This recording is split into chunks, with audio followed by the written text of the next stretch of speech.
Hi అండి, అందరికీ నమస్కారం. నేను మీ రాజీ. ఈరోజు కార్తీక శుద్ధ ఏకాదశి కదా అండి. అందరికీ కూడా కార్తీక శుద్ధ ఏకాదశి శుభాకాంక్షలు. అందరూ ఉపవాస దీక్షలో ఉన్నారు అని అనుకుంటున్నానండి. ఉపవాసం అంటే అర్థం మనందరికీ తెలిసిందే కదా అండి. ఉపవాసం అంటే భగవంతుడికి దగ్గరగా నివసించడం. అందుకేనండి ఈ వీడియో మీ అందరి కోసం నేను చేసి పెడుతున్నాను. భగవంతుడికి జరిగే ఇటువంటి కైంకర్యాలు చూడడం వల్ల మన మనస్సు మరింత భగవంతుడికి మరింత చేరువగా ఉంటుంది అన్న ఒక ఆలోచనతో ఈ వీడియోనైతే నేను చేశానండి. ఈ దేవాలయం లక్ష్మీనారాయణ స్వామి దేవాలయం అండి. ఇక్కడ లక్ష్మీనారాయణులకి ఇవాళ కార్తీక శుద్ధ ఏకాదశి సందర్భంగా పంచామృత అభిషేకాలు నిర్వహించారండి. ఉదయం 3:30 గంటల సమయం నుండి ఈ అభిషేకం అయితే జరిగిందండి. సుమారు గంట పాటు ఈ అభిషేకం నిర్వహించారు. చూడ్డానికైతే 2 కళ్ళు చాలలేదు. అభిషేకం జరిగినంతసేపు కూడా మనస్సు భక్తి పారవశ్యం పొందింది. ఈ వీడియో చూడడం ద్వారా మీరు కూడా అటువంటి అనుభూతి పొందుతారనే నేనైతే ఈ వీడియో తయారు చేసి పెట్టానండి. ఈ అభిషేకం జరుగుతున్నప్పుడైతే నాకు ఒక అన్నమయ్య కీర్తన గుర్తుకు వచ్చిందండి. అదేనండి, కంటి శుక్రవారము గడియాలేడింట అంటి అలమేలు మంగ అండనుండే స్వామిని కంటి. ఈ పాట అయితే నాకు బాగా గుర్తుకు వచ్చిందండి. ఇంచుమించు గంట పాటు జరిగిన ఈ అభిషేకంలో స్వామివారికి పాలు, పెరుగు, తేనె, పంచదార, పసుపు, కుంకుమ, చందనం, కొబ్బరి నీళ్ళు ఇలా అనేక విధాలుగా అభిషేకం నిర్వహించారండి. ఈరోజు ఈ అభిషేకం చూడడం నిజంగానే నా అదృష్టంగా భావిస్తున్నానండి. భగవంతుడికి వైష్ణవాలయాల్లోని ఏకాదశి రోజు మాత్రమే ఈ అభిషేకాలు నిర్వహిస్తారు కదండి.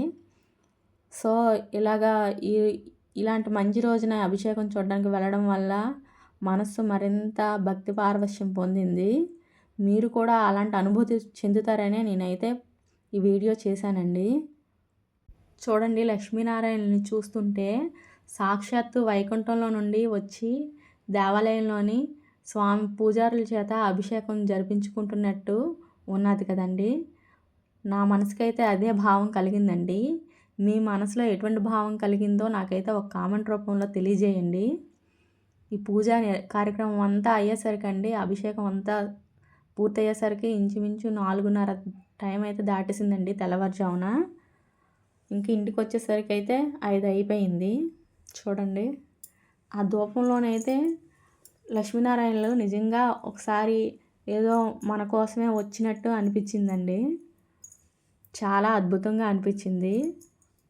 పొద్దున్నే ఇలాంటి అభిషేకం చూడడము నిజంగానే జన్మధన్యం అయిపోయింది అనిపించిందండి.